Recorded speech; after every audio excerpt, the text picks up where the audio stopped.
Le monde de l'entrepreneuriat, c'est un monde qui peut paraître beaucoup justement dans le paraître. On voit beaucoup d'histoires incroyables, de parcours de vie sensationnels. Et moi, au début, c'était quelque chose qui me bloquait beaucoup parce que je me disais, moi, je me reconnais pas là-dedans. Je suis une personne plutôt lambda, donc en fait, qu'est-ce que je vais bien pouvoir raconter? Et en fait, c'est le cas de toutes les clientes qui viennent me voir en prise de parole en public. Elles me disent, mais moi, j'aimerais bien m'améliorer à l'oral, mais en fait, j'ai rien d'intéressant à dire. Il y a deux choses. La première, c'est qu'on a souvent l'impression de ne pas être intéressant, alors qu'en fait, pour les gens de l'extérieur, ça l'est.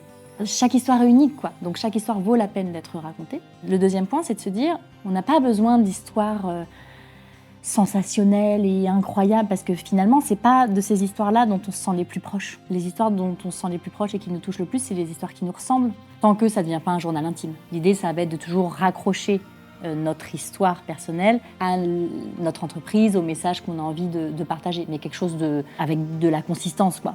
Et pas, je sais pas, ce matin, j'ai mangé une cracotte au Nutella. Est-ce que ça me fait pas penser à la métaphore de la vie sur... Non, en fait, ça, c'est pas la peine, quoi.